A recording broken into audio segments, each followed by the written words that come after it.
What's the millennial question? Apparently, millennials, as a generation, which is a group of people who were born approximately 1984 and after, are tough to manage.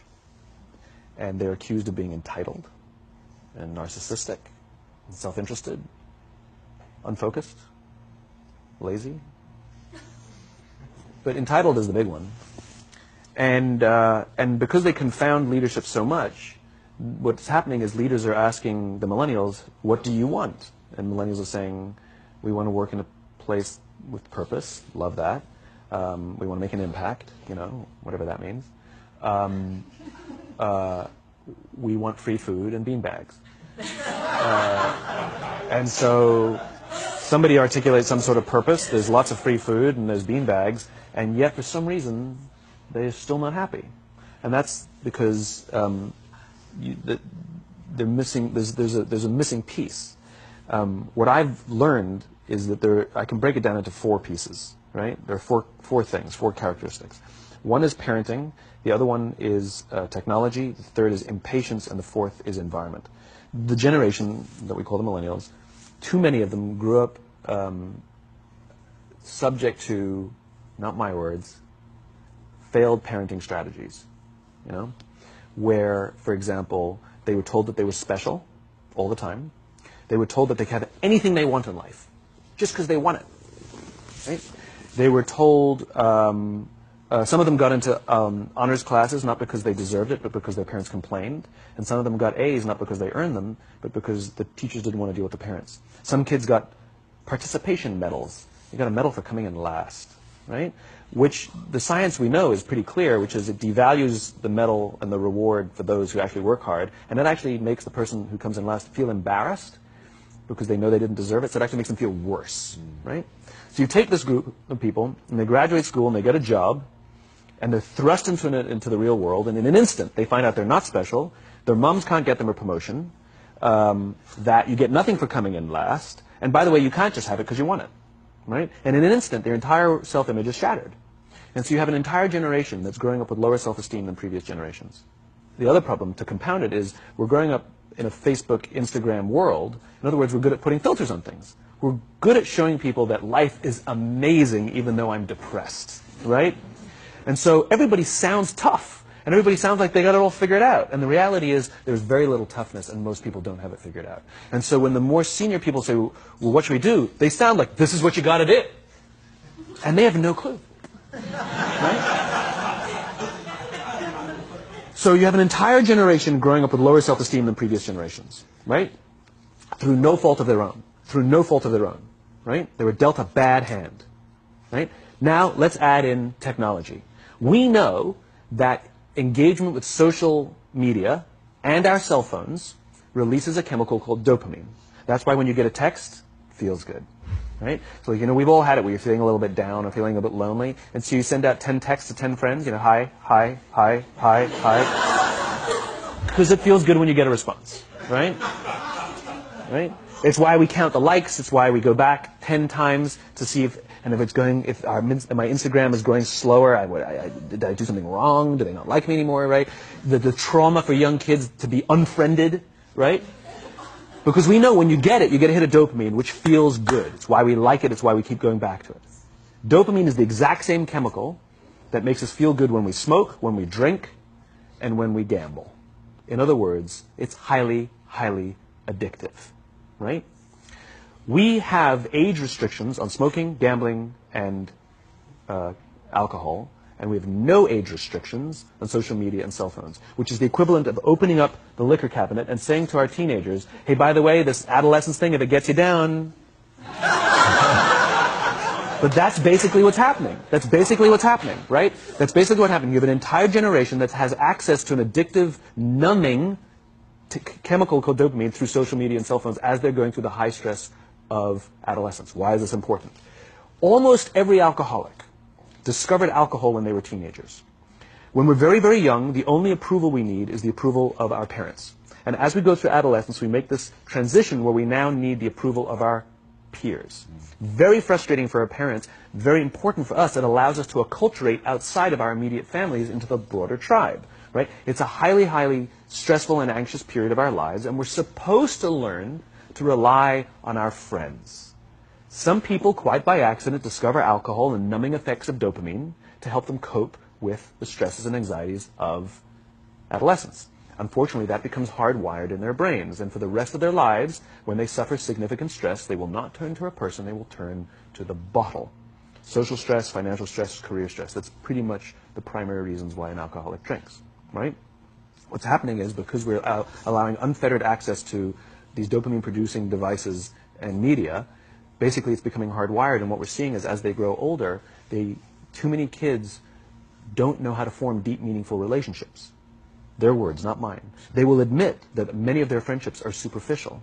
They will admit that their friends, that they don't count on their friends, they don't rely on their friends, they have fun with their friends, but they also know that their friends will cancel on them as something better comes along. Deep, meaningful relationships are not there because they never practice the skill set, and worse, they don't have the coping mechanisms to deal with stress. So when significant stress starts to show up in their lives, they're not turning to a person, they're turning to a device, they're turning to social media, they're turning to these things which offer temporary relief. We know, the science is clear, we know that people who spend more time on Facebook suffer higher rates of depression than people who spend less time on Facebook.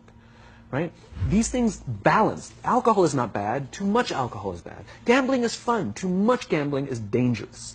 Right? There's nothing wrong with social media and cell phones. It's the imbalance. Right? If you're sitting at dinner with your friends and you're texting somebody who's not there, that's a problem. That's an addiction.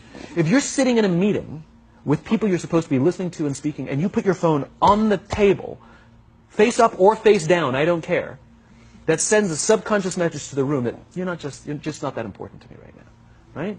That's what happens. And the fact that you cannot put it away is because you are addicted, right? If you wake up and you check your phone before you say good morning to your girlfriend, boyfriend, or spouse, you have an addiction. And like all addiction, in time, it'll destroy relationships, it'll cost time, and it'll cost money, and it'll make your life worse, right? So you have a generation growing up with lower self-esteem that doesn't have the coping mechanisms to deal with stress. Right? Now you add in the sense of impatience. Right? They've grown up in a world of instant gratification. You want to buy something, you go on Amazon, it arrives the next day. You want to watch a movie? Log on and watch a movie. You don't check movie times. You want to watch a TV show? Binge. You don't even have to wait week to week to week. Right? I know people who skip seasons just so they can binge at the end of the season. Right? Instant gratification. You want to go on a date? You don't even have to learn how to be like, hey. You don't even have to learn and practice that skill. You don't have to be the uncomfortable one who says yes when you mean no and says no when you mean no, but yes when you... You don't have to swipe right. Bang, I'm a stud. Right? You don't have to learn the social and coping mechanisms. Right? Everything you want, you can have instantaneously. Everything you want, instant gratification. Except job satisfaction and strength of relationships, there ain't no app for that. They are slow, meandering, uncomfortable, messy processes. And so I keep meeting these wonderful, fantastic, idealistic, hardworking, smart kids. They've just graduated school. They're in their entry-level job. I sit down with them and I go, how's it going? They go, I think I'm going to quit. I'm like, why? They're like, I'm not making an impact. I'm like, you've been here 8 months. You know? It's as if they're standing at the foot of a mountain. And they have this abstract concept called impact that they want to have in the world, which is the summit. What they don't see is the mountain. I don't care if you go up the mountain quickly or slowly, but there's still a mountain. And so what this young generation needs to learn is patience. That some things that really, really matter, like love, or job fulfillment, joy, love of life, self-confidence, a skill set, any of these things, all of these things take time. Sometimes you can expedite pieces of it, but the overall journey is arduous and long and difficult. And if you don't ask for help and learn that skill set, you will fall off the mountain, or you will, the worst case scenario, and we're already seeing it, the worst case scenario is we're seeing an increase in suicide rates, we're seeing an increase in this generation, we're seeing an increase in accidental deaths due to drug overdoses, we're seeing more and more kids drop out of school or take leaves of absence due to depression. Unheard of. These are all, this is really bad. The best case scenario, those are all bad cases, right? The best case scenario is you'll have an entire population growing up and going through life and just never really finding joy. They'll never really find deep fulfillment in work or in life. They'll just waft through life and it'll be just, it's fine. How's your job? It's fine. It's the same as yesterday. How's your relationship? It's fine. Like that's the best case scenario. Which leads me to the fourth point, which is environment. Which is we're taking this amazing group of young, fantastic kids who were just dealt a bad hand. It's no fault of their own. And we put them in corporate environments that care more about the numbers than they do about the kids. They care more about the short-term gains than the long-term life of this young human being. We care more about the year than the lifetime, right? And so we are putting them in corporate environments that aren't helping them build their confidence, that aren't helping them learn the skills of cooperation, that aren't helping them overcome the challenges of the digital world and finding more balance, that isn't helping them overcome the need to have instant gratification and teach them the joys and impact and the fulfillment you get from working hard on something for a long time that cannot be done in a month or even in a year. And so we're thrusting into them in corporate environments, and the worst part about it is they think it's them. They blame themselves. They think it's them who can't deal. And so it makes it all worse. It's not. I'm here to tell them it's not them. It's the corporations. It's the corporate environments. It's the total lack of good leadership in our world today that is making them feel the way they do. They were dealt a bad hand, and I hate to say it, but it's the company's responsibility. Sucks to be you. Like, we have no choice, right? This is what we got, and I wish that society and their parents did a better job. They didn't. So we're getting them in our companies, and we now have to pick up the slack. We have to work extra hard to figure out the ways that we build their confidence. We have to work extra hard to find ways to teach them the social skills that they're missing out on.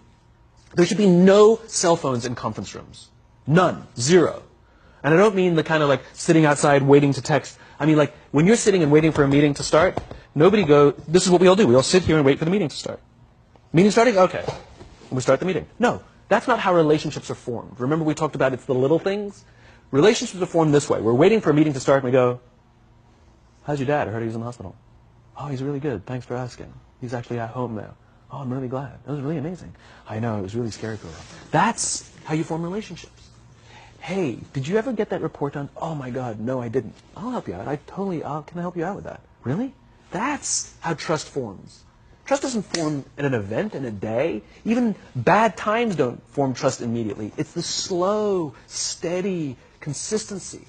And we have to create mechanisms where we allow for those little innocuous interactions to happen. But when we allow cell phones in conference rooms, we just, okay, have the meeting. And then my favorite is like when there's a cell phone there and you go like this, you go. It rings and you go. I'm not going to answer that. Mr. Magnanimous, you know. When you're out for dinner with your friends, like I do this with my friends. When we're going out for dinner and we're leaving together, we'll leave our cell phones at home.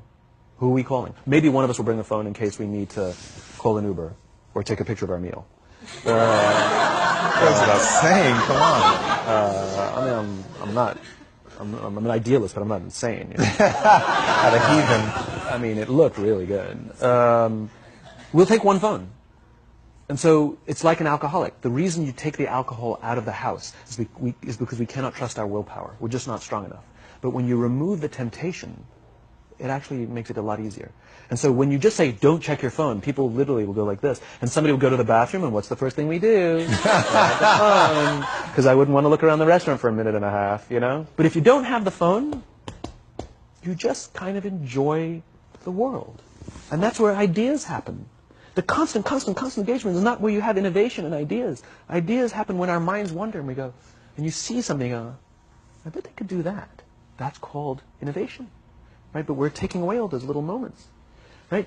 You should not, and none of us should charge our phones by our beds. We should be charging our phones in the living rooms, right? Remove the temptation. You wake up in the middle of the night because you can't sleep, you won't check your phone, which makes it worse. But if it's in the living room, it's relaxed, it's fine. But it's my alarm clock. Buy an alarm clock. They cost $8. Right? I'll buy you an alarm.